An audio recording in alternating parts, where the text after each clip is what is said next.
Welcome everyone to Buddha Center. It's so wonderful to be here tonight to talk about the Lam Rim, to talk about the medicine, the pharmacy that the Buddha has for us to cure all of the negativities that we have in our mind that rise up and cause us so much suffering. So tonight we're so fortunate to be able to hear, because of an unbroken lineage from Buddha Shakyamuni that lands in our laps, this Dharma that is this medicine that will cure everything that has ever been a sense of unease in our mind, a sense of could be better in our mind. All of those states of mind will be cured by this medicine of the Dharma. And we know that we don't arrive at a Buddhist teaching or some sort of spiritual discussion by accident or for no reason. We're generally searching for something. We're looking for a reason for things that aren't explainable in our own minds. We've been told things maybe that don't make a whole lot of sense when we try to tally them with kind of logical understanding of why we're in positions that we're in and others are in positions that they're in. And there doesn't seem to be any kind of accountability in terms of why there would be these varying degrees of happiness and suffering that so many different sentient beings experience, some at the highest levels of happiness, that we can see seemingly, and then some at the lowest levels of suffering that we're able to witness. And, I came to Buddhism personally with a lot of questions about why there were all of these varieties of experiences that didn't seem to be fair. And if there was some kind of contract that was made that would make it fair, it didn't seem like a fair contract to me. So that's what made me arrive at the doors of Buddhism, looking for answers to questions that I could never seem to get the answers to. And fortunately, upon reading, I found that I was allowed to use my own critical thinking and analysis and discover the things that the Buddha said was there to discover, as opposed to just having blind faith and believing because someone told me that I was supposed to believe in something, or someone said that if you don't believe, then there are these dire consequences. I was told that I could analyze and investigate these Four Noble Truths that the Buddha presented, this Heart Sutra that the Buddha presented, the Wheel of Good Differentiation that the Buddha presented, and see if it made sense to me. And fortunately for me, because I'm looking to, come up with the answers to these questions that I hadn't been able to come up, with before, and nobody was able to give me. Fortunate for me, the Buddha Dharma, presented something that made sense in my mind, and then when applied, started to have reactions in my mind that I could see that I was discovering things that wouldn't have been discovered before had I not met with these teachings.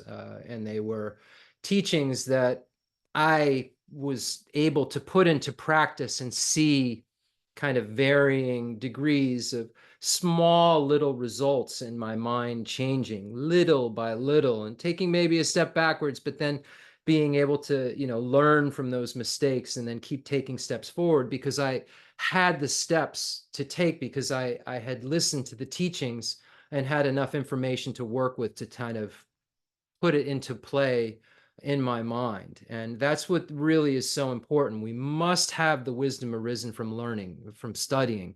If we don't study, we will not know what virtue is. We will not know what non-virtue is. We will not know the techniques that we can use in order to make our minds more apt to act virtuously, to make our minds more apt to cherish others more than ourselves. If we don't have this wisdom that arises from listening and hearing, we won't have any idea what the steps we need to take are. But luckily, we have all of these incredible teachers in this world, and His Holiness the Dalai Lama is in this world, and Geshe Dorje Damdala is in this world, and Umzala Aga is in this world, and many, many, many others. Very qualified holy masters are in this world who can give us these specific instructions that we then take with us from the teaching and start to use, start to test drive, start to see if they work, start to see if this teacher is just talking nonsense, or if this teacher is talking about something that can actually have a major, major impact on me. And we only arrive at this by hearing something that's accurate and then analyzing it ourselves to see if it really matches up with something that makes sense for us personally. So I feel so fortunate to be here tonight to be able to discuss, Lama Tsongkhapa's incredible 14-verse poem, The Foundation of All Good Qualities, the Source of All My Good. We've been talking about this for quite some time, and using the great treatise on the stage of the path to enlightenment to really, really dive into those 14 stanzas. And if we know what those 14 stanzas mean, then we'll know exactly what we need to do in order to transform. If we don't know what is in those 14 stanzas, and I don't mean just this specific practice, I mean these 14 stanzas encompass everything that any sentient being will need in order to begin as a spiritual practitioner, with all kinds of afflictions and contaminated states of mind and worldly mundane states of mind, wherever he or she, wherever one is at in their particular life that they're in at that time, to go from that state uh, all the way to the state of complete perfection of Buddhahood, where there's no more afflictive obstructions and there's no more obstructions to omniscience. So to be able to have something in front of us that could take us from wherever we are right now to the state of perfection, and all we have to do is apply it, that's just amazing. And most things in life that we learn don't have the capacity to bring us even kind of regular states of worldly happiness, contaminated happiness, let alone something that we can learn that can make it so that our happiness is no longer contaminated, and that our happiness is a super mundane happiness, a special kind of happiness that doesn't have limits, that is able to, in the midst of helping all sentient beings, abide in a state of bliss. And I get involved with trying to help one person, and my mind is so shaken because of my inability to truly help, my inability to be as effective my inability to be as effective as I could be if I didn't have the self-cherishing attitude, if I didn't have this self-grasping ignorance that gives rise to all of these distorted states of thinking and being, I could really be effective. So with that being said, let's do what we always do before we really begin the teaching, and that's invite all sentient beings to be here with us, to share this Dharma with them, to share this gift. We came to the teachings to be able to learn how to be free from suffering, and then found out that not only could we be freed from suffering, we could also achieve this completely heightened state we never even imagined, that wasn't just a freedom from suffering, but was also a state of complete reliability, where one had perfect love and compassion, perfect skillful means, perfect power, and perfect wisdom. So the way that we arrive at this state is by laying tracks in our mind that are similar kind of to what we're trying to achieve, making our minds more and more like a mind of someone who cherishes, others more than themselves. Because my mind is a mind that constantly, because of the mistaken perception of I, believes that I'm more important than anyone else in the world. And from that kind of thought, kind of messy thinking, I then make decisions about everything around me and everyone around me that serve my needs. And according to Buddha, that this kind of way of being blocks our bliss. So we need to learn how to be more connected to sentient beings in a way that wishes to have them to have happiness and wishes them to be free from suffering, instead of in just a way that we think about sentient beings now and what can they do for me? How can they fit into my master plan of life so that I can then be happy? And unfortunately, without seeing that working for others and being kind to others, I'll never be able to achieve the goal that I have through my mastermind of the self-cherishing attitude, which tries to make everything in a place that serves my own needs. And unfortunately, it's coming from a distorted mind that tells me the way to fulfill my needs is this, when the way to really fulfill my needs is that.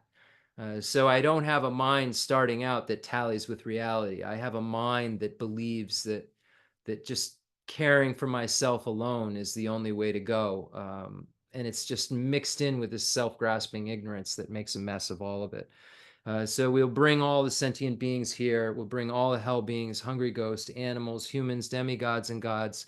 Bring them here to be able to share this teaching with them, share this kind of nectar of the Dharma that allows us to be, you know, taken from this current state that we're in to a state of perfection. So we're not apt, we're not usually going to share good things with others. So we're laying these tracks within our mind of this perfect generosity of the Dharma and this perfect caring for others, so that we eventually can do this in its most complete way. So we bring all hell, hungry ghost, animal, human, demigods, and gods here, and we get into the 7-point Vairakana posture, which is said is an inspiring posture, in which others will see and be inspired to sit like this. And also for our own personal well-being, it gets our body into the most conducive state for meditation.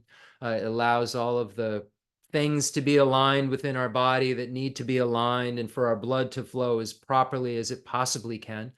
And once we get into this physical posture, it allows us to check our mind. It says that we can then sit down on our cushion and check to see if our mind is in a place where we can generate refuge and generate, refuge, which is imbued with bodhicitta. So generate refuge in bodhicitta, and then imagine the merit field from. So we give ourselves the best chance to have the best meditation possible. And the way that we do that is by first starting with a physical posture that allows us to, check our minds in the best way, that allows our minds to kind of flow in the most easy way, so that there aren't other things keeping us from being able to concentrate and be able to have the most clear experience as possible each time that we sit down, so that we can have, when we get off of our cushion, we can have the most clear experience to use as our frame of reference of how we want to act and behave in our lives. If we've meditated on bodhicitta, we want to act and behave in our lives with this basis of cherishing others and wanting to become a Buddha for all of their sakes. And our meditation on emptiness should allow us to see that all of these things are empty of inherent existence, the action, the agent, and the object. So our meditation should always, under all circumstances, carry over into our lives. And we should have a conscientiousness, a mindfulness, and introspection going and at all times to see whether or not we're fulfilling our own needs and all sentient beings' needs. And the behaviors that are negative work to not allow us to fill either of those two parties' needs. We don't fulfill our needs, let alone sentient beings' needs, if we have a mind that, as Shanti Deva says, that's not conscientious and mindful, dwelling in the fangs of the afflictions.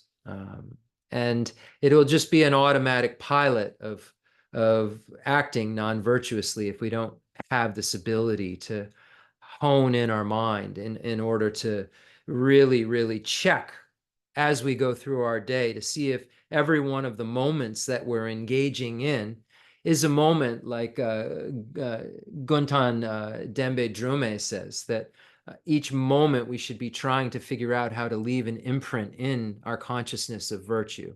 So every single moment, this is what our aim as a practitioner is that, yes, we have these times on our meditation cushion, but this is just a very, very small, a 24th or a 48th of our day.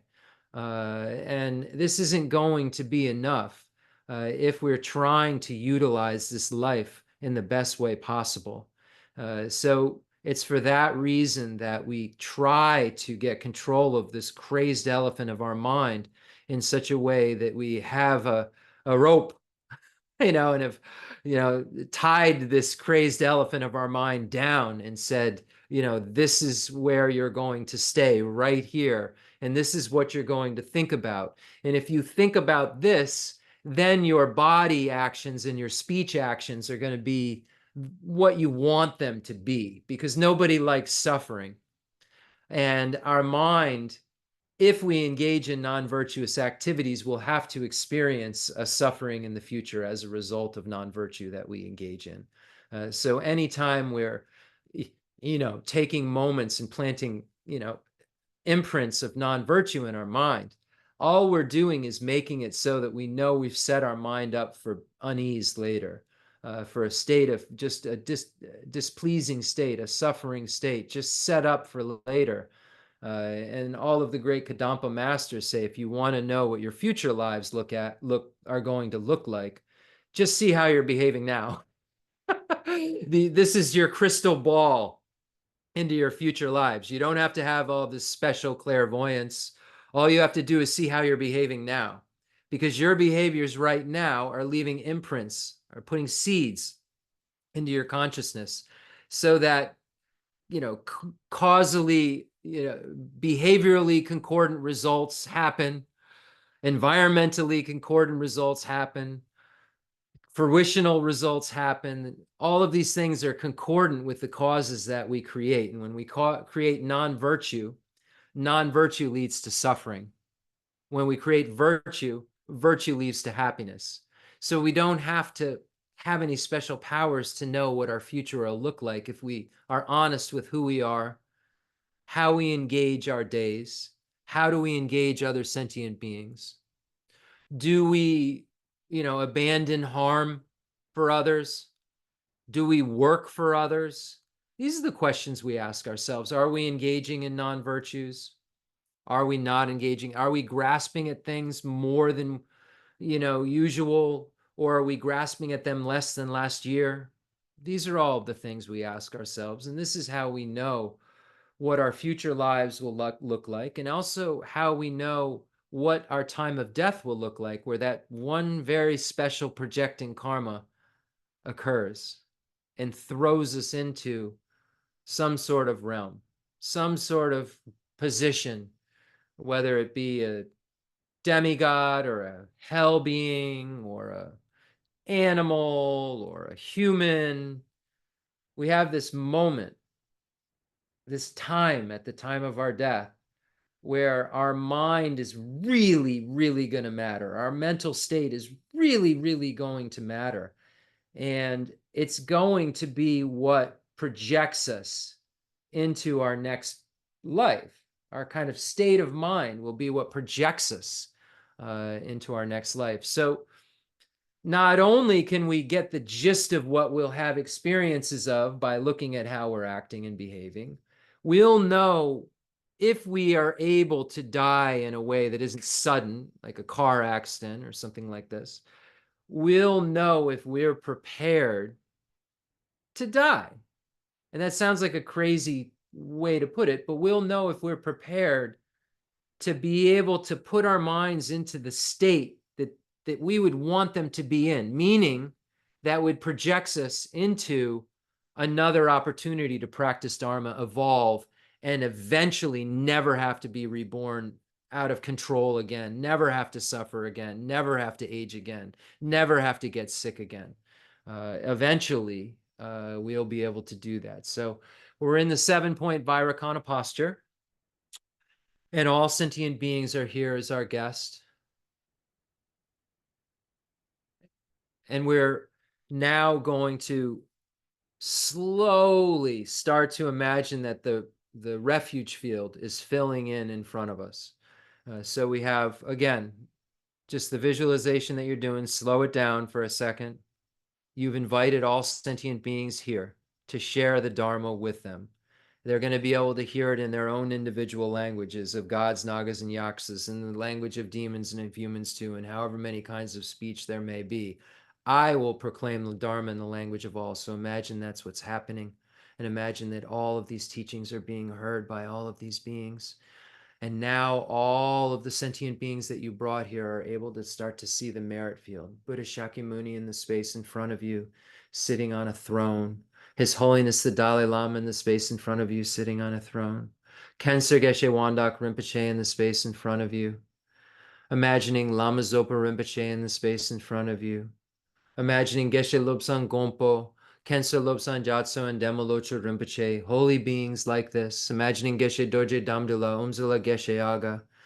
Imagining Jeffrey Hopkins, any beings who've had major impact on your mind, who you consider enlightened beings, imagine them in the space in front of you. Now start to imagine the holy saints, the holy beings from the past who, in dependence upon Buddha Shakyamuni's incredible teachings, wrote these commentaries for us to be able to understand what these teachings mean. So imagine that now not only your own personal lamas and teachers that you've had teachings from that are inseparable from the Yidam. Imagine now that the profound view lineage starts to come into your visualization in the space in front of you, as if it's just right there in the space in front of you. All of these holy beings are right there looking into you with loving eyes of compassion, imagining that Buddha Shakyamuni passing down the lineage of extensive deeds to Maitreya and Asanga and Vasubandhu and Dignaga and Dharmakirti and Vimuktasena and Haribhadra and Shakyaprabha and Gunaprabha, and imagining Lama Salimpa and Lord Atisha and Drone Tompa right there in the space in front of you. Now imagine the beings of the profound view lineage passed down from Buddha Shakyamuni to Manjushri and Arya Nagarjuna and Buddha Palita and Arya Deva and Chandrakirti and Shanti Deva. They're all right there. We're so fortunate these beings came here to help us so much. They're just here to help us. Our minds don't have to suffer. We don't have to suffer. It's something that we've just always thought we had to do. But the Buddha was so kind to come here and show us, no, you don't.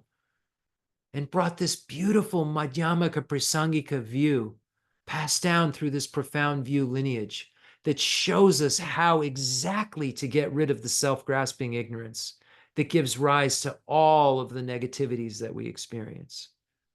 We're so fortunate. Imagining Baba Vega, imagining Chandrarashita and Kamala Shila, and again, Lord Atisha and Lama Salimpa.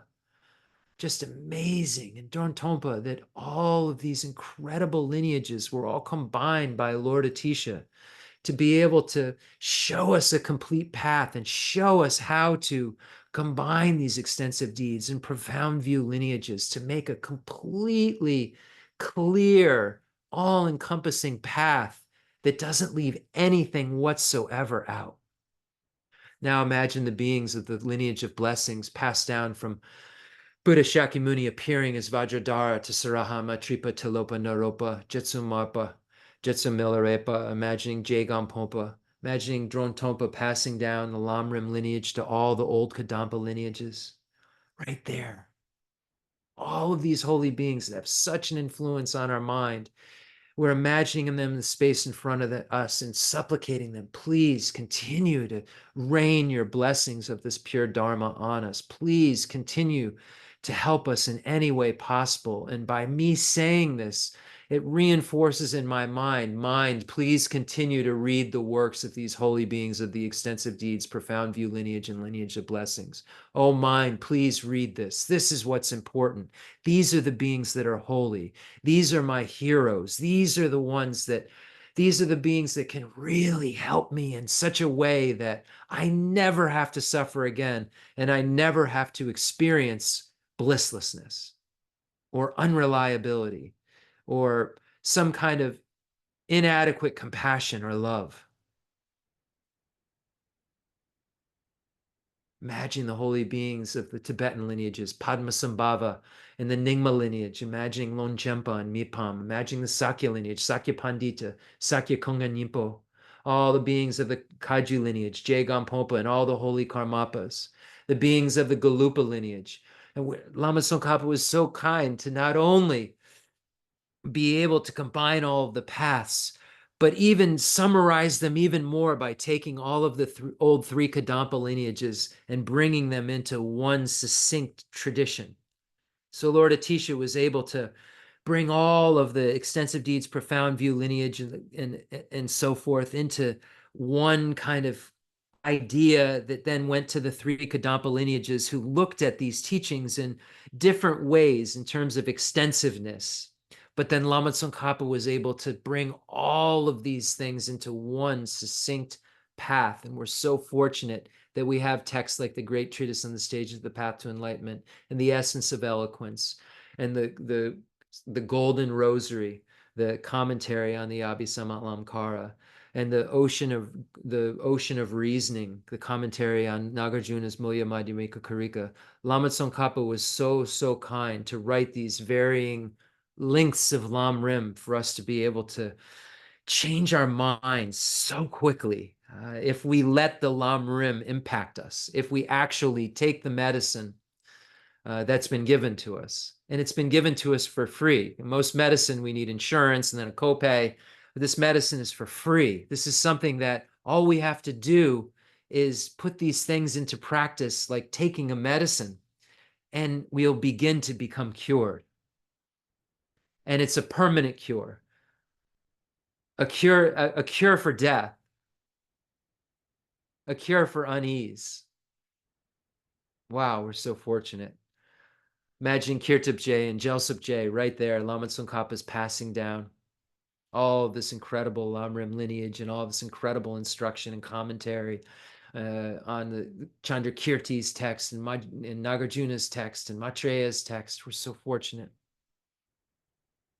Imagining now, Panchen Son Andrapa and Jayan Sheba and Goncho Jimmy Wampo and Janja Rilbi Dorje and Pubajok and Jitsumpa. Imagining all of these holy beings right here. The seventh Dalai Lama, all the beings of the highest Yoga Tantra, Performance Tantra, and Action Tantra, all the beings of the 35 Buddhas, protector deities. Imagine all these holy beings are here with us right now.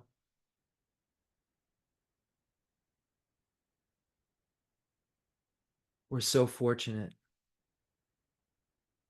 We can get rid of the afflictive obstructions, those obstructions that keep us bound to cyclic existence, those things that are this conception of self and phenomena that's incorrect, this grasping of the self of phenomena, the contaminated karmas, afflictions, their seeds, these afflictive obstructions, afflictive obscurations that keep us in cyclic existence can be removed by these instructions, and the obstructions to omniscience that can also be removed. This false views, these latent predispositions that are firmly set in the mind stream through its being beginninglessly suffused with strong attachment to things regarded as intrinsically existent. These latent propensities give rise to errors of dualistic appearance, so that things appear to be intrinsically existent when they're not. So we have a way to remove those too, and those are what keep us from being a Buddha. We can achieve an abiding nirvana by getting rid of the self-grasping ignorance and so forth. But this will not make us become a Buddha. In order to get rid of not only the afflictive obscurations that keep us in samsara, but also the cognitive obscurations, the obstructions to omniscience, we have to not only get rid of the self-grasping ignorance, but we also have to get rid of all forms of the self-cherishing attitude. So it's really interesting that we could abide in a nirvana still with a slight self-cherishing, because the emptiness is so potent, and the nature of reality that we discover is what binds us to cyclic existence. But what keeps us from being completely reliable, besides this self-grasping ignorance at this level, is the fact that we still have, even if we've gotten rid of the self-grasping ignorance and achieved a nirvana like that, we still have that subtle self-cherishing that is kind of a knot in our minds that keep us from being the happiest we could possibly be. So these beings that we just mentioned and these teachings that we have are the way that we are the answers to how do I get rid of suffering forever? How do I achieve my highest potential forever? And these teachings answer all those questions for us. So now that we have all sentient beings here, and we have all non-sentient beings here, and those are Buddhas, all the enlightened beings are in the space in front of us, and all sentient beings are around us. Now we'll recite the Heart Sutra. And while we read the Heart Sutra, let's try to invoke the meaning. Let's think about this, that the Sutra of the Heart of Transcendent Knowledge was taught to show us definitively what the Buddha meant, what the Buddha came to this world to show us about the nature of reality. The Buddha was being very frank with sentient beings when he turned the second wheel of Dharma and said that nothing anywhere that exists that you can think of or that you can see or that could be somewhere has inherent existence. And this is a kind of groundbreaking point that the Buddha makes at this second turning of the wheel of Dharma. And the Buddha comes to tell us that without this groundbreaking information about everything around us and ourselves, we will be stuck in cyclic existence forever. And the emptiness that is to be realized in this second turning of the wheel of Dharma, which is considered a Mahayana sutra, is the same emptiness that has to be realized by a hearer or a solitary realizer if he or she wishes to achieve even an abiding nirvana, a Hinayana nirvana, or a fundamental vehicle nirvana, Pali tradition nirvana. If one wants to achieve a Pali tradition nirvana, the emptiness that's expressed in the Sutra of the Heart of Transcendent Knowledge must be understood according to Nagarjuna and Aryadeva, Shantideva. There isn't a partial emptiness, a coarse selflessness, or a kind of selflessness just of person that can be realized that will cure all of the problems.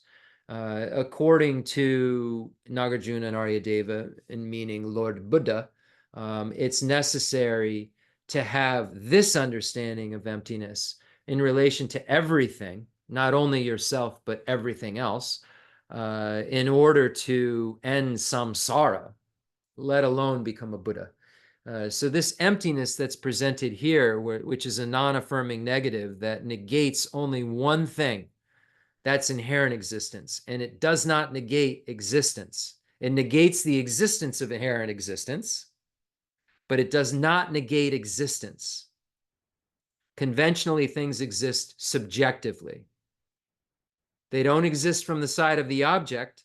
An object can't hold itself up from its own side. It's merely subjective, mere designation and dependence upon a basis of designation, a collection that serves as a basis of designation. But that basis of designation doesn't have that object in it that is named.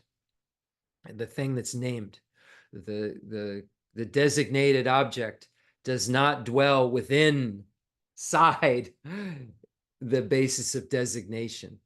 So we call that the chair over there. And that, the designated object is chair. The basis of designation are all those parts over there that I'm calling chair. And according to Prasangika, the chair is just coming from my side, and there's no chair inside of those parts over there. But there are external parts, shapes, atoms, all that stuff is over there. As soon as I say atoms, it's all subjective. So we have to be very careful. It's all subjective for Prasangika. It's all coming from the side of the object possessor, not from the side of the object. So we normally see and experience our reality as if there's a distinction, there's a duality, there is something over there and there's something over here in terms of substantial things that exist from their own side, if that makes sense. But this groundbreaking thing that the Buddha comes to talk about is that that's just not true. And the way that appearances and reality aren't tallying, unfortunately. And that lack of tallying is what causes us to make all of our decisions that keep us in samsara. This mistaken frame of reference that we are coming from at all times that sees ourselves and everything else as being inherently existent in some way, as having some status that we can give more status to, more and more and more, and build upon. So it's like the building blocks for all of our madness. is this self-grasping ignorance and self, we have to, just don't want to make something clear because maybe everyone doesn't know that. When we say self, we're normally talking about myself. But when we say self, a car has a self in Buddhism, or doesn't have an inherently existent self. It's a dependent origination. So when we say selflessness of person, we're saying that the person is not in prasangika, is not inherently existent. When we say selflessness of phenomena, we're saying things like cars and things that aren't person are not inherently existent. So we divide things, all the phenomena that we could come up with that could be inherently existent, into two things. Person, so what we'd normally think of self as, we think of person, but self of person also is referring to not just our person, other persons too. So anything that's a person or anything other than person, phenomena. So we find that all of these things are selfless, meaning they lack inherent existence, meaning that within all of these entities, separate entities like persons or other things than persons, there's something we don't see, and there's something we oversee. So we're overseeing, meaning we're adding something that's not there, which is inherent existence. So we're adding something to it that's not there, when we should be understanding that within that entity over there, there's something else, and that's a lack of inherent existence. There's a lack of objectivity, of an objective, something existing right within the object in terms of person and phenomena.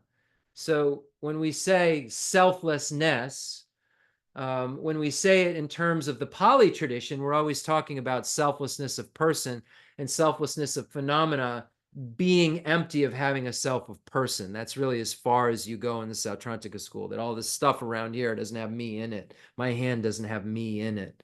But the Prasangika view is that the selflessness goes through to all different types of phenomena and isn't only related to person. There's selflessness of person and selflessness of phenomena.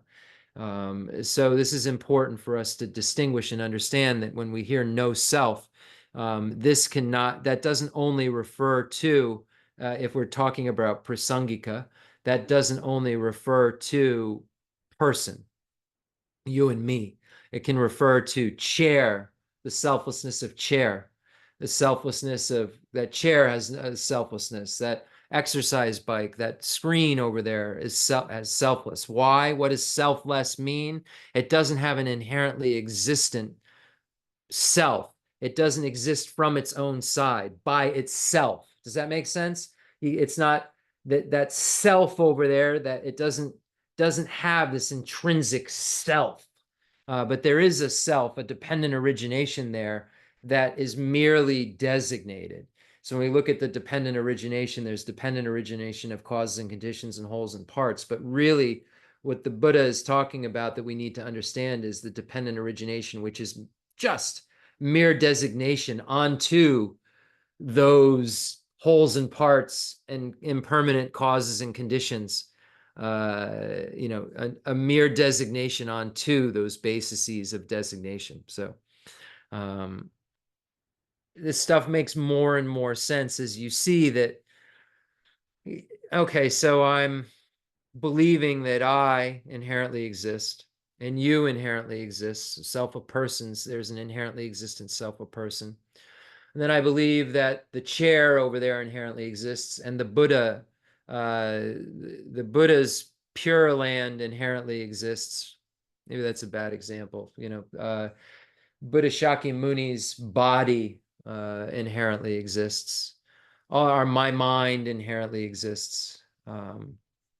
So all of these things are selflessness of phenomena. All these other things, like me and you are person, but yours and my mind are phenomena. So both are selfless because neither inherently exist. Neither can stand on their own. They're merely designated by imputation. I'm merely designated in dependence upon a collection of aggregates, 5 aggregates: form, feeling, discrimination, formation, and consciousness. So I'm merely designated as Jeff in dependence upon this. But when we go towards these 5 aggregates, we won't be able to find Jeff in them or separate from them. So we'll have to say that it's just a mere designation onto a basis of designation. So when we think it's something different than that, we say, okay, this thing over there inherently exists. Okay, there it is. It stands on its own. How valuable is it? Does it create a feeling that I think that it's good, or a feeling that I think that it's bad? Because it inherently exists, it's got to have some sort of value. If it stands on its own and I stand on my own, and you stand on your own, I tend to, say, oh, they stand on their own, they're just bad. They stand on their own, they're just good. Because there's some sort of feeling that is created in my mind because I feel you inherently exist as something. There's some feeling that's created that allows me to label you so concrete, and to label the things around me as so concrete. And I don't mean label them as a chair, or as a bus, or as Bill, or as Lucy. I mean label them as having some identity that's right within those parts, that when I label it, even when I say certain people's names, there's a feeling in that name that I feel inherently exists, that sticks right into that object, and it doesn't allow me to be very flexible because of this kind of concrete way I look at you, I look at the things around me, and I feel like everybody has a certain definiteness about them that then I can judge.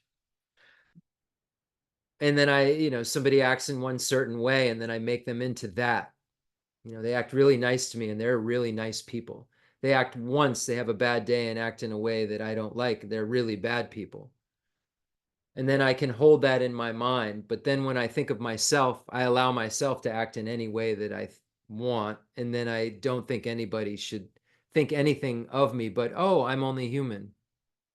So it's incredible how, because of this bifurcation of self and other, because of this idea that there's me and then there's you, and then I inherently exist and you inherently exist, things start to become messed up. And then I become attached to things that make me feel good, and I have aversion towards things that make me feel bad. And all the while, I can have this kind of contaminated neutral feeling towards things that I just see them as inherently existent. And from that kind of contaminated neutral feeling I have, that I shed on things all around me that I don't really pay as much attention to, all you would have to do is tell me tomorrow that some cup over there that I don't even know is sitting on the table is worth $1 million.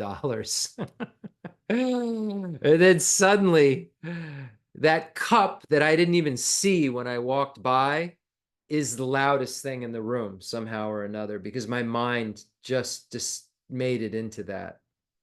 And it sat there the whole time. It didn't change. It's not like before I had the news, it looked one way, and then after I got the news, it transformed into something else. It would be the same object if such a thing did occur, would it not?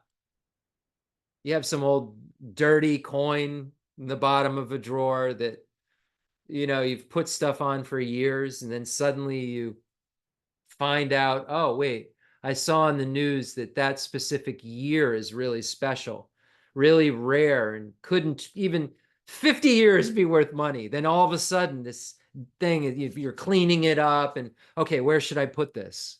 This is all value that has come from your mind and come from others' minds, and said that conventionally, we all kind of agree on the labeling, this is more valuable than that. These are all just mental constructions that we hold as so pure and real and definite. But they're all mental constructions. Your mental constructions, my mental constructions, the government's mental constructions, all the dictionary's mental constructions. Just think about words. When we say the word flower, we feel like that's really the right word for flower. Meto is, I say meto, that's flower in Tibetan. That's not a flower. That's another word. That flower's flower. Meto, I don't know. Now that I think about it, okay, that could be a name for flower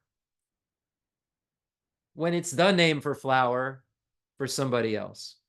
And I hear it and it doesn't seem right, quite right to me, because I grasp at labels as being so inherent, and that label is inherent within the object itself.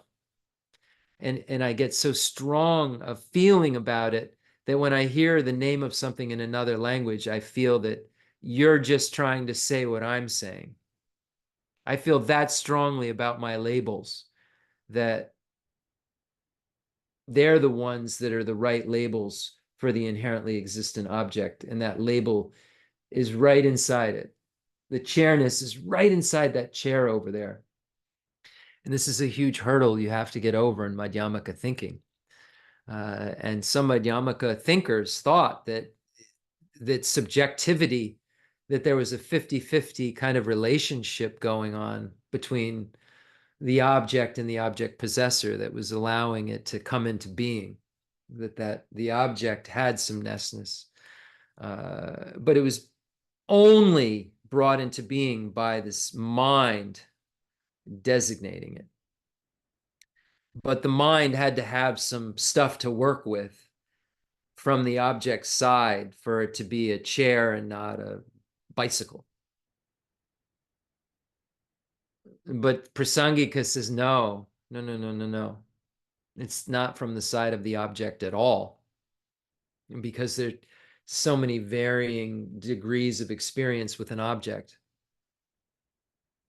And when we look within different spheres, varying degrees of apprehension of an object in terms of what it's considered, what it's labeled as in the mind of the being who's perceiving it. It's really wild when you think about how your whole life is led around by a belief that's wrong, a belief in things existing in a way that they don't, a belief in a way that I exist that I don't. And then from all of this misperception, I just have a disturbed mind that then acts out, engages in those non-virtues that keep us from freedom, keep me harming others, keep me from being reliable. These contaminated karmas that I engage in, virtuous, even virtuous ones, because I just believe everything inherently exists.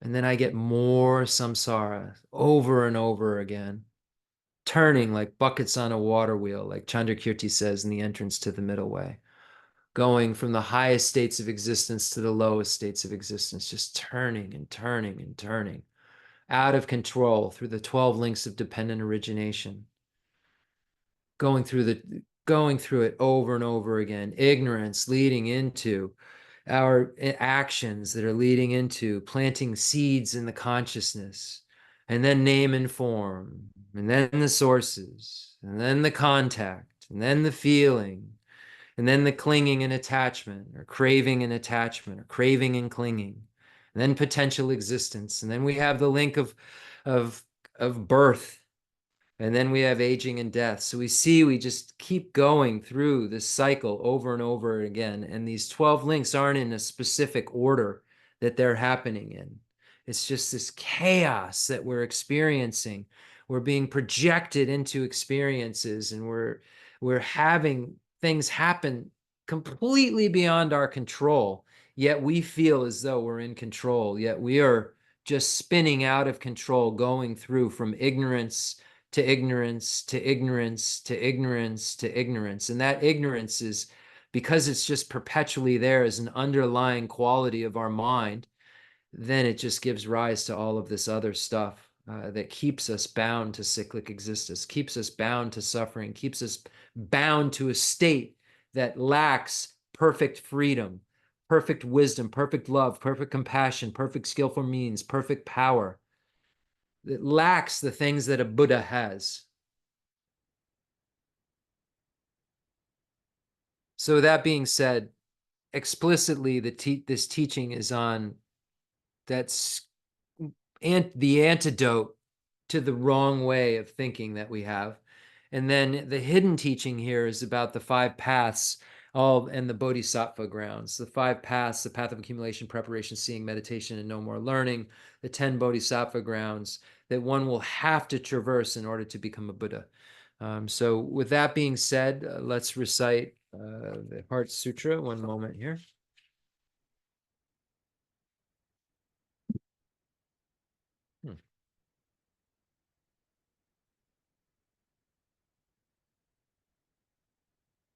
The Sutra of the Heart of Transcendent Knowledge. Thus have I heard once the Blessed One was dwelling in Rajagriha at Vulture Peak Mountain, together with a great gathering of the Sangha monks and a great gathering of the Sangha of Bodhisattvas. At that time, the Blessed One entered the samadhi that expresses the Dharma called profound illumination, and at the same time, noble Avalokiteshvara, the Bodhisattva Mahasattva, while practicing the profound Prajnaparamita, saw in this way. He saw the five skandhas to be empty of nature. Then, through the power of the Buddha, Venerable Shariputra said to noble Avalokiteshvara, the Bodhisattva Mahasattva, how should a son or daughter of noble family train who wishes to practice the profound Prajnaparamita? Addressed in this way, noble Avalokiteshvara, the Bodhisattva Mahasattva, said to Venerable Shariputra, O Shariputra, a son or daughter of noble family who wishes to practice the profound Prajnaparamita should see in this way, seeing the five skandhas to be empty of nature. Form is emptiness, emptiness also is form, emptiness is no other than form, form is no other than emptiness. In the same way, feeling, perception, formation, and consciousness are emptiness. Thus, Shariputra, all dharmas are emptiness. There are no characteristics. There is no birth and no cessation. There is no impurity and no purity. There is no decrease and no increase. Therefore, Shariputra, in emptiness there is no form, no feeling, no perception, no formation, no consciousness. No eye, no ear, no nose, no tongue, no body, no mind, no appearance, no sound, no smell, no taste, no touch, no dharmas. No I dhatu up to no mind dhatu, no dhatu of dharmas, no mind consciousness dhatu. No ignorance, no end of ignorance, up to no old age and death, no end of old age and death. No suffering, no origin of suffering, no cessation of suffering. No path, no wisdom, no attainment, and no non-attainment. Therefore, Shariputra, since the bodhisattvas have no attainment, they abide by means of Prajnaparamita. Since there is no obscuration of mind, there is no fear. They transcend falsity and attain complete nirvana. All the Buddhas of the three times by means of Prajnaparamita fully awaken to unsurpassable, true, complete enlightenment.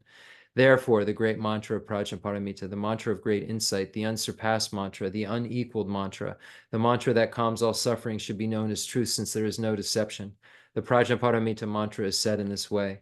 Te ata om gate gate paragate parasangate bodhi soha. Thus Shariputra, the Bodhisattva Mahasattva, should train in the profound Prajnaparamita.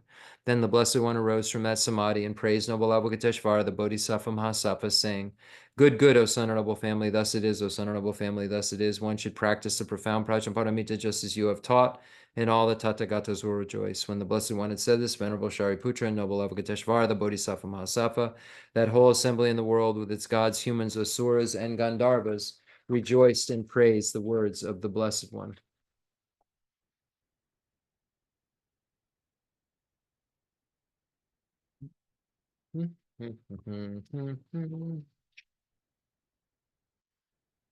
So I'm missing my one of my pages. So let's move on just to the mandala offering, and we'll just do the short mandala offering as a request for teaching. The fundamental ground is scented with incense and strewn with flowers, adorned with Mount Meru, the four continents, the sun and the moon. I imagine this is a Buddha land and offer it. May all sentient beings enjoy this pure realm. Idam Guru Ratna Mandala Kam Niratayami. Sanje chodan zoji jonan la janju badu da nyi jasu ji dagi ji je ji be zonan ji jala benje zanje ju bar jo zanje jodan zoji jonan la janju badu da nyi jasu ji dagi ji je ji be zonan ji jala benje zanje ju bar jo zanje jodan zoji jonan la janju badu da nyi jasu ji Tagi juje jibe zonanje dola benje zanje dubarjo.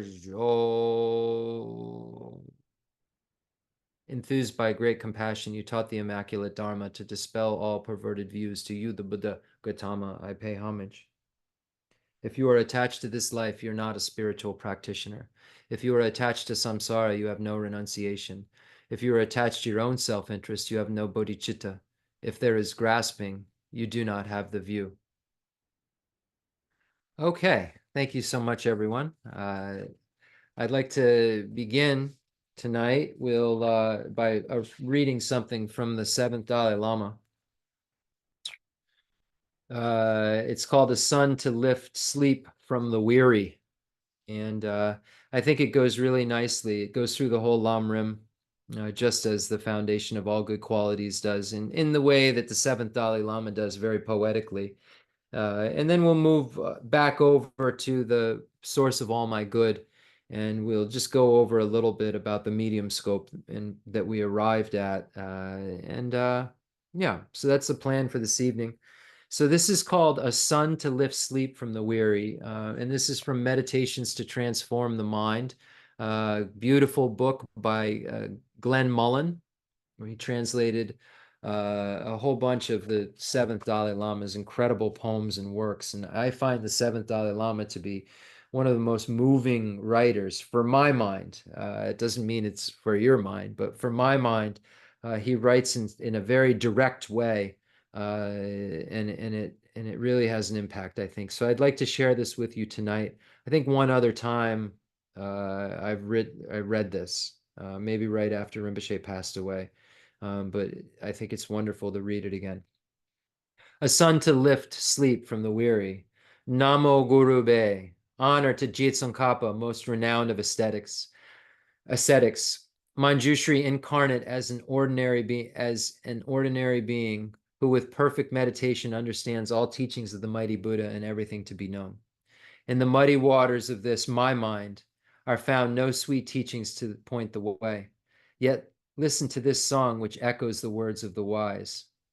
Whether you win happiness or misery with human life, fragile and rare, and whether you gain confusion or peace lies entirely in your hands. If you don't practice the essence, abandoning negativity and cultivating the good, what benefit is there even in living in meditation on the peak of the most remote mountain?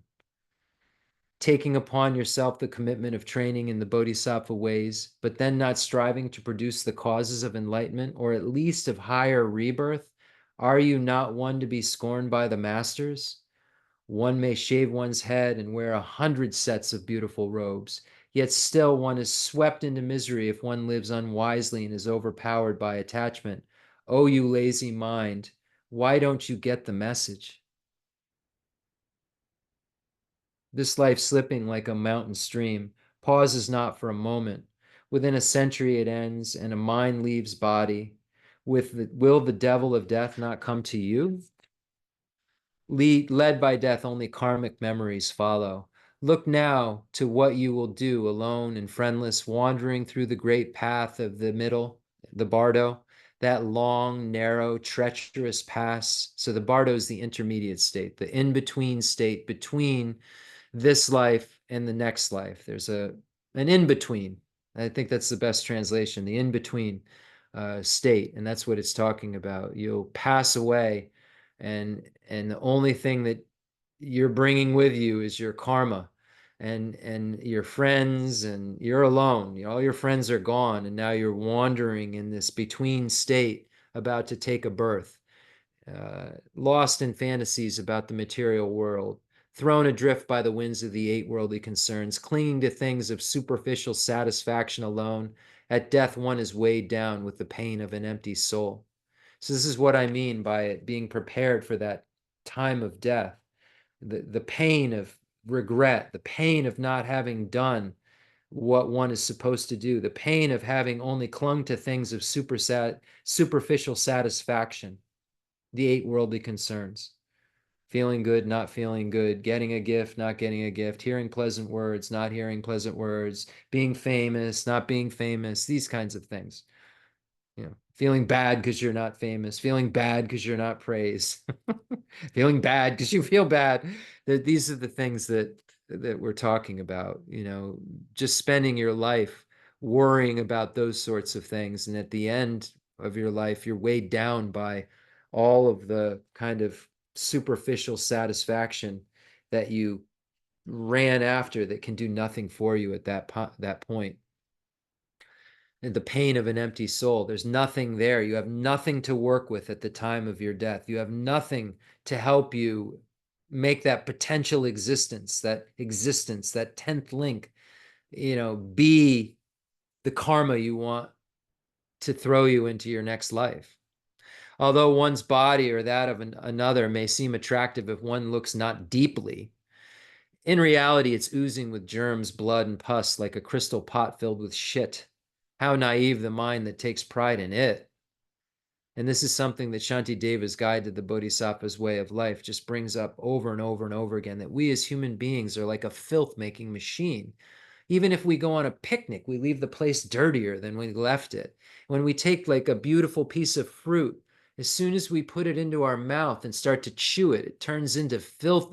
Filthy. Started out as this beautiful apple, this beautiful piece of fruit, and now we start to chew it, and it's just this mashed up, mixed mucus thing that then turns into feces. And so Shantideva says that this body is like a filth-making machine, that yet we are so attached to it and think it's so attractive and so wonderful. But like if we took our innards, no one would even eat them but a dog. So Shantideva really points this out. And when we study that text thoroughly, it has an immediate effect on our minds if we allow it to. Thinking of this idea that we have this body and it's our mind that will move forward, and our mind that experiences suffering, and our mind that experiences happiness. And if we're not using this body to achieve a future pleasant state, because this body is going to be discarded, it's going to be something that doesn't carry forward. Like, why are we even feeding it if we're not going to use it to move towards enlightenment? If we had a worker that was working for us, we would stop paying them and stop giving them a uniform. We wouldn't keep supplying uniforms if they weren't working. Yet we're willing to let our bodies engage in all kinds of non-virtuous, and our speech to engage in all kinds of non-virtue, and then we discard this thing, and our mind is what has to pay the price. So our mind should be telling our bodies what to do, and our mind should be tamed enough to be able to say, hey, don't do that with your speech. Hey, don't do that with your body. Because that's the beginning of mindfulness and introspection. Conscientiousness is first watching our body and our speech, then watching our mind. So if when you meet someone who challenges you, flames of anger rise up from within, all your previous good karma is consumed. This was taught by the sages of old. Do you get their message? And we find that right in the Bodhicharya Avatar. One moment of anger destroys tons of virtue.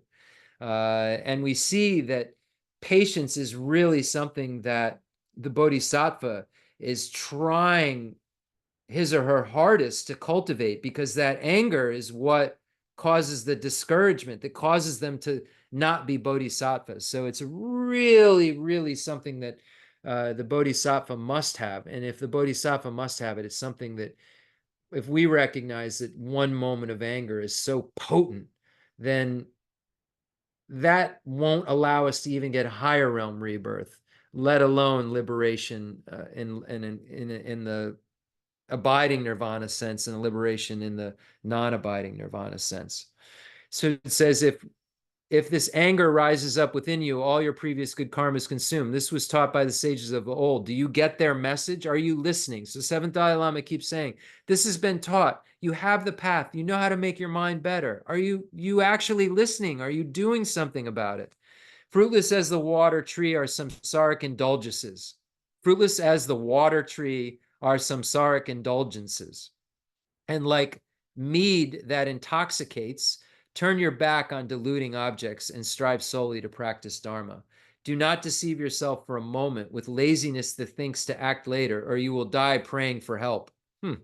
Quickly help yourself and seize the essence of the truth.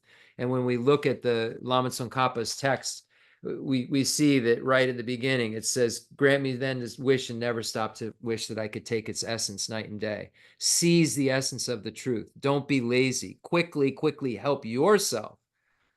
This is about helping ourselves.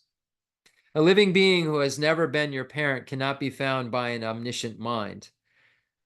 All have cared for you just as has your kind mother of this very life, meditating on beings as having once been your mother, and meditate on their infinite kindness. And of course, it says in the great text, meditating on them as your kin, as your friends, whoever it is that you can invoke that feeling of this person would take care of me when I was most vulnerable. I couldn't take care of myself. They were so kind to me. Whoever that person is that you feel so close to, that you can put in that role, recognize that every single sentient being in the universe that exists anywhere has had that same intimate relationship with you and has cared for you in that same way. So you're supposed to then cultivate this idea through meditation, through familiarization over and over again about the great kindness of all, and knowing that all creatures have been so close, in whom but the fool does the altruistic aspiration to enlightenment not arise. If you could think about the person you love so much next to you, you'd do anything for them. If you could think about every being in the universe just like the person who's right next to you, you'd be a fool for this not to arise, that you would want them to become a Buddha for their sake. Therefore, develop the attitude that appreciates their kindness and meditate on love for friends and enemies alike, a non-biased attitude. Should your mother of this life fall into a pit of fire, you would not even be able to watch. Meditate on great compassion that cannot bear the suffering of endless beings. And again, fill that person in. If you're not close with your mother, you're not close with your father, fill in whoever you feel the closest to, and then think of them falling into a pit of fire, just a real fire. You wouldn't be able to, if you couldn't do anything about it and they were burning alive, you couldn't even bear to see such a thing. Yet there's sentient beings that are suffering immensely, and you don't kind of generate this thought because you haven't thought of them as loved ones. You haven't thought of them as beings that you find attractive, in the sense that you find them as loving, as objects of love. Lovable, I think, is the best way to translate it. You see them as lovable. What does love mean? Wanting them to have happiness in the causes of happiness. So you see them as a being that you want to have happiness in the causes of happiness, lovable. And then every being becomes lovable to you.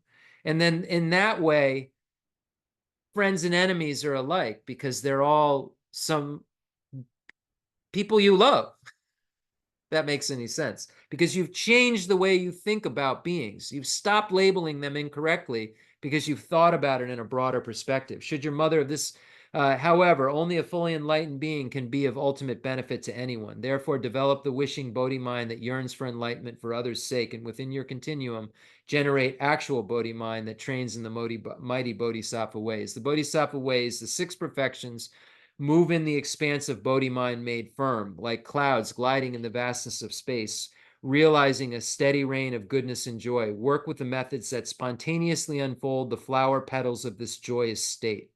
Walk up the 9 steps to samadhi, the stages of profound meditative absorption, and actualize shamatha, yogic quietude that can abide joyfully, lightly, and thoroughly on any object.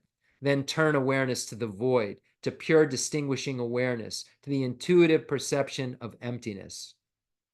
Turn your awareness to absence of inherent existence.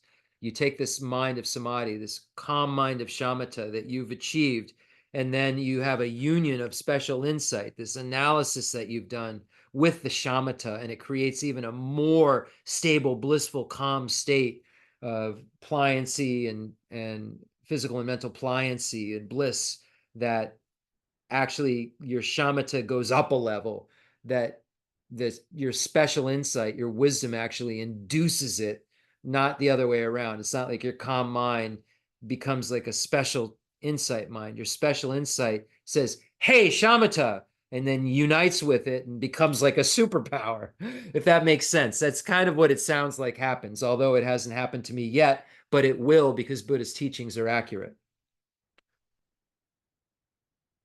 Just as the sky knows neither birth nor death, all things are free of an ultimate beginning or end. Were things to have a findable essence, would it not be absurd to say they are named according to parts, causes, and conditions?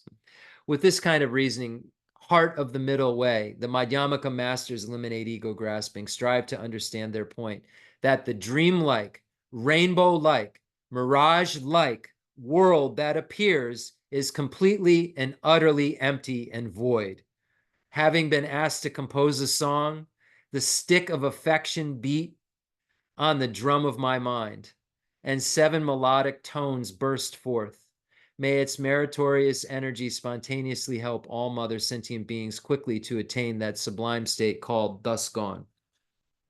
And we know that the thus gone refers to, when you hear sugata, Dejin Shepa, the one gone, gone to bliss.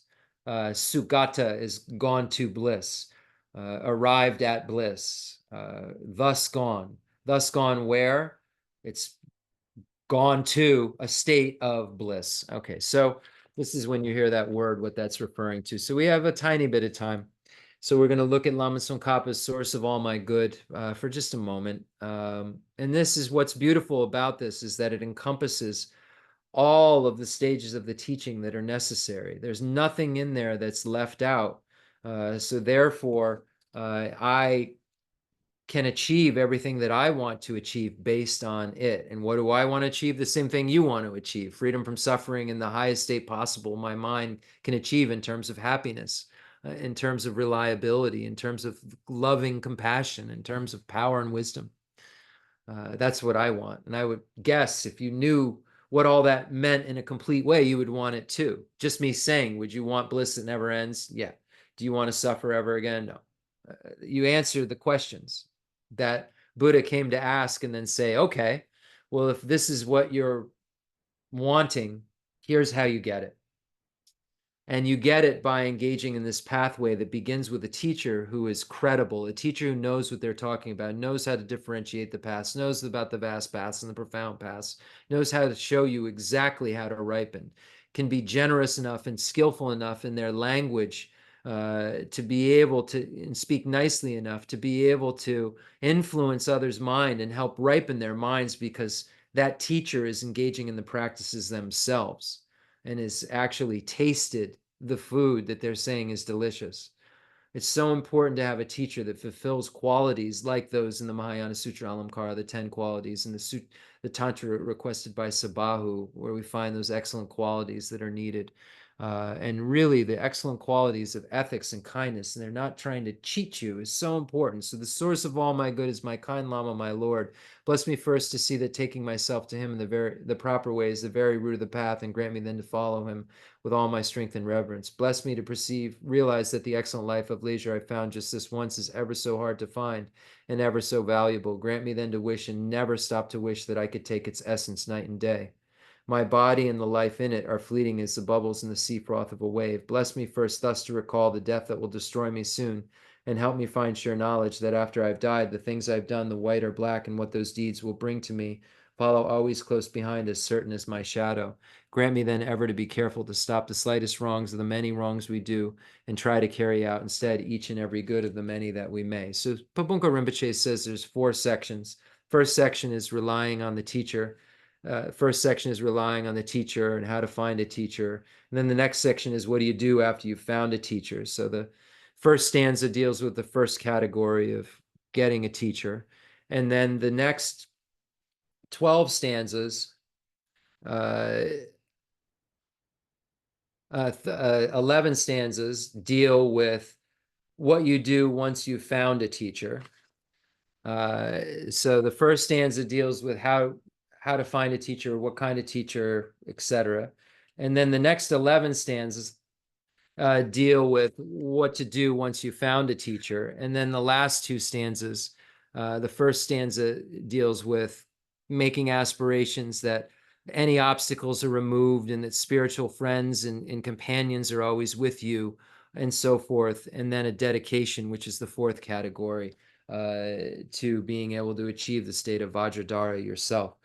So in terms of those categories, as soon as we get to the second stanza, again, we're in the category of what do you do once you found a Lama? And Lama Tsongkhapa presents the teachings for beings of three capacities.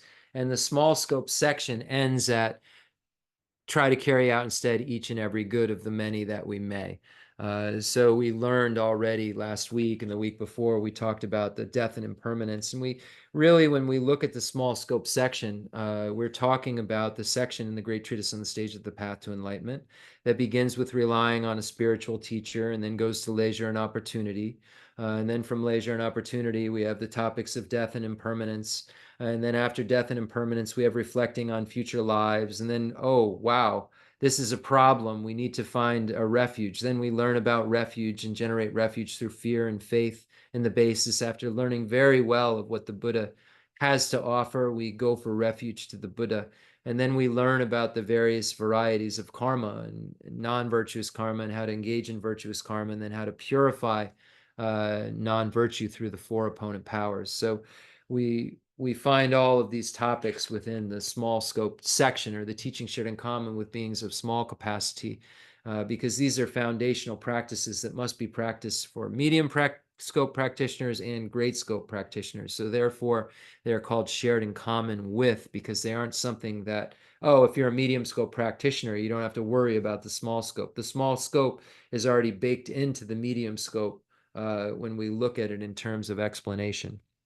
So the small scope is abandoning attachment for this life, wanting to look towards one's next life and abandon the activities that would give rise to lower realm rebirth. And then what happens is you become kind of adept at that and saying, okay, I'm working to be able to not be in the lower realms of cyclic existence so I can have a higher realm existence. And then you say, but wait a second, I have a higher realm existence and I showed up at Buddhism's door because there was something wrong with that.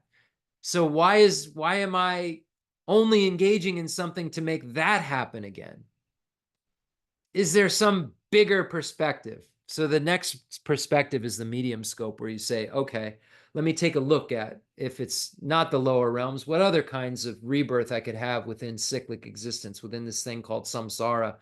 And then there's humans, demigods, and gods. And when we start to look a lot closer at the varieties of experience that one has to have, even in the higher realms of cyclic existence, and we'll not get to keep any of the happinesses, that will just keep transforming into something else because of the pervasive conditioned suffering that keeps throwing us in to a set of contaminated aggregates, forced into them beyond our control because of karma and contaminated karma's afflictions and their active seeds, and driven by a self-grasping ignorance. So we're never going to have a stable state within samsara, no matter how good it gets. And that's the real problem. Even if we could manipulate samsara enough to, try to have it the best it could be within there, we're still going to have to experience all of the different types of suffering again, no matter what, if we haven't gotten rid of the self-grasping ignorance and we have these kind of contaminated, awful ways of acting. So, and because we're, as ordinary beings, usually involved in yucky things, as Arya Davis says, ignoble things, we will most likely go to the lower realms. And if we can somehow be that special person, maybe we could have a higher realm rebirth. But can we count on that? Does that sound safe? So this is where you start to look at, no, that doesn't sound safe to me. My existence right now is plagued with all of these various types of suffering, the suffering of change, pervasive compounded suffering, suffering of suffering. I have all these things. I have the evidence sufferings. I go after things that I think are happiness, that change, that are like bait, that keep me kind of stuck in this cyclic existence, that are just like fooling me, saying, come on in, come on in. And it's just a trick. It's just an illusion. It's all these things around me, my mind are making them play tricks on me to feel that these things are really forms of happiness when they're not. And all the while, I'll be thrown into states like this over and over and over again because of my conditioned existence, because I have self-grasping ignorance. So we begin to see that the suffering of change, these seemingly good things of this life that I can't get enough of, are actually suffering and are actually my relationship with the seemingly good things of this life, that I grasp at them as being inherently existent, is what makes me think that they would make me happy. And they can't seemingly. So it says, bless me to perceive all that's wrong with the seemingly good things of this life. I can never get enough of them. They cannot be trusted. They are the door to every pain I have. Grant me then to strive instead for the happiness of freedom. So what do you really want? Do you really want contaminated happiness that changes? It's bait that's really fooling you. It's tricking you. It's a sham. Is this the kind of experience you're looking for, a scam? Or are you looking for something that's permanently freedom, permanent happiness? And this is what the Buddha came to say we could all have. And we could have a happiness, a freedom that was beyond everything that we could ever imagine. And this is the Buddha's gift to us. So I think that's enough for this evening.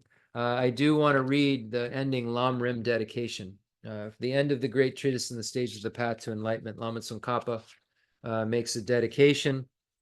And a lot of times you only read like half of it, but I'm going to start. I really like this dedication a lot, and I hope that you do too. I think you will. Lama Tsongkhapa dedicated at the end of the great treatise on the stage of the path to enlightenment like this. So I wanted to read this all to you this evening. And then we'll do our normal dedication. I think I have those papers with me tonight. My prayer book keeps falling apart. And when I have class with Aga, I use the prayers. And so it's getting a lot of mileage. So things are missing sometimes because I'm always looking at so many texts throughout the day.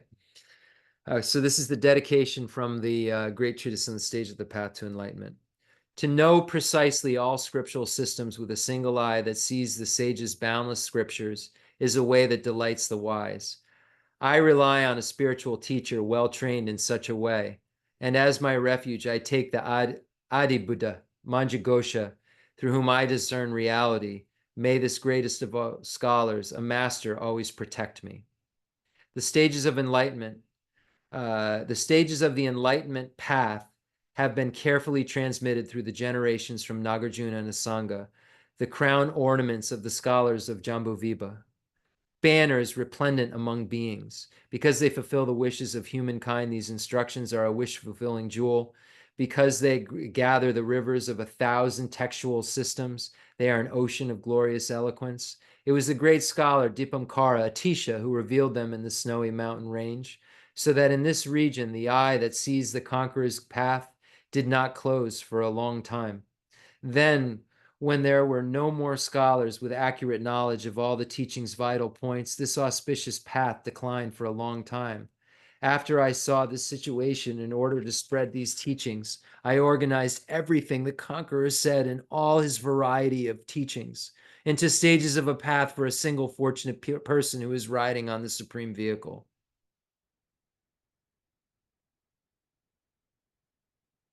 Through a process of proper analysis using scripture and reasoning, I drew from those teachings a method of practice, not too extensive, yet with all the crucial points intact that even someone of little intelligence could easily understand. The gateway of the conqueror's children is very difficult to discern. I'm a fool even among fools. Thus, whatever faults there are here, I confess before those who see things as they are.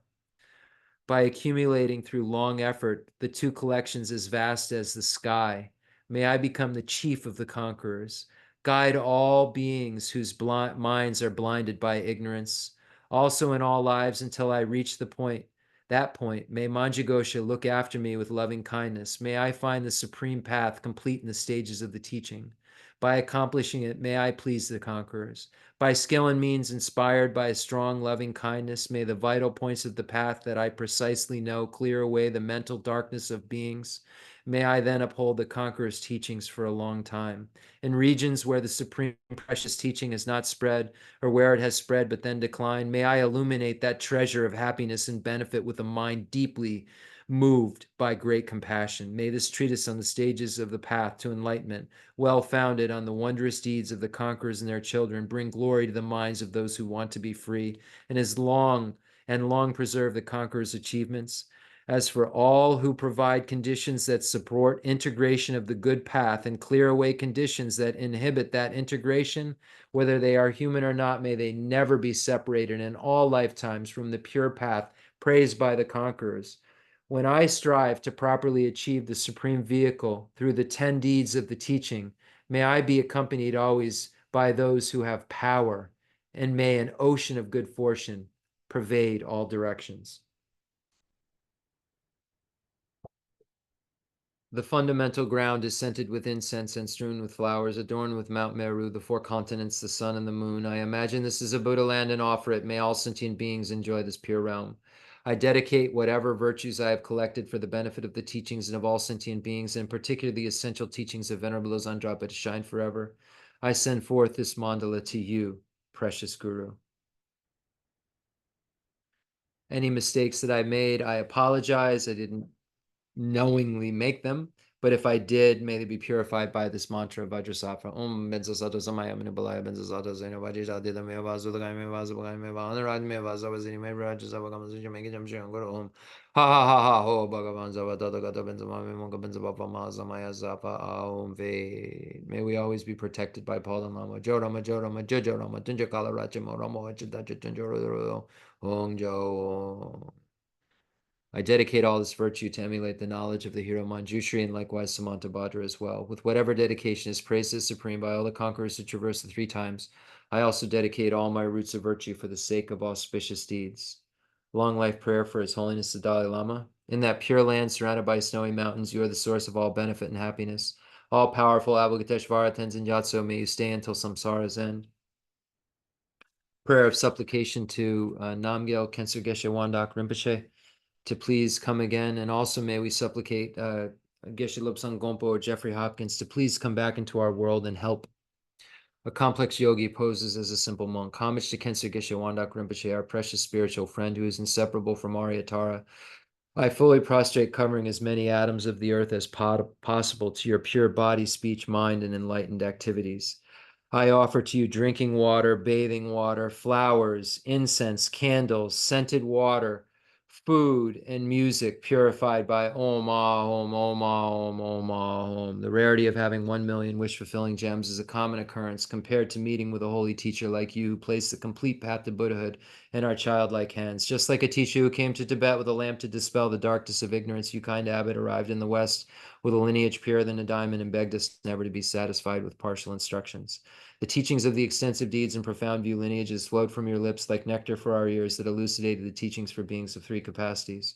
Now that sound has stopped. All composite things are impermanent. You told us that all your teachers passed away and understood the sadness, entreating us to continue our studies.